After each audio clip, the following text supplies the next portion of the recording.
এতদিন পর দেশে ফিরছিস, নিজের শহরে ফিরে কেমন লাগছে বল? ফিরছি, তবে নিজের শহরে না, নিজের শহর থেকে ফিরছি।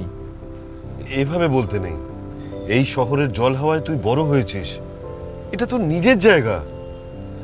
কি হলো, মাস্ক পরছিস কেন? সামনেই ওই লজ্জাজনক জায়গাটা আসছে, তাই।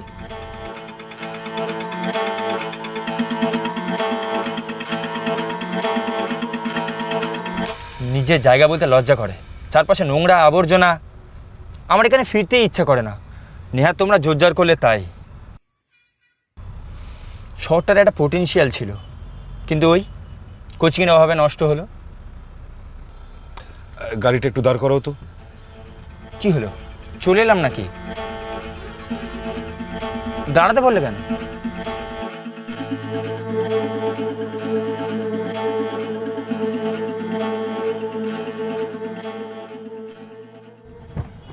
নামো।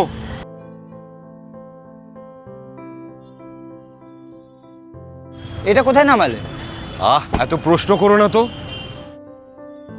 এটা কোথায় এলাম আমরা? যে জায়গাটা নোংরা বলে তোমার পরিচয় দিতে লজ্জা করে, এটা সেই জায়গা। কিন্তু এটা আগের মতো। আগের মতো আর কিছু নেই রে বাবা।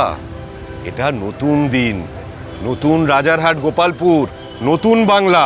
তাই তো দেখছি, চারপাশ কেমন ঝা চকচকে, পরিষ্কার পরিচ্ছন্ন। এখন রাস্তা দিয়ে যেতে গেলে আর নাকে রুমাল চাপা দিতে হয় না। তাই তো আমরা সরকার বদলেছি, আর সরকার পুরো শহরটাকেই বদলে দিয়েছে।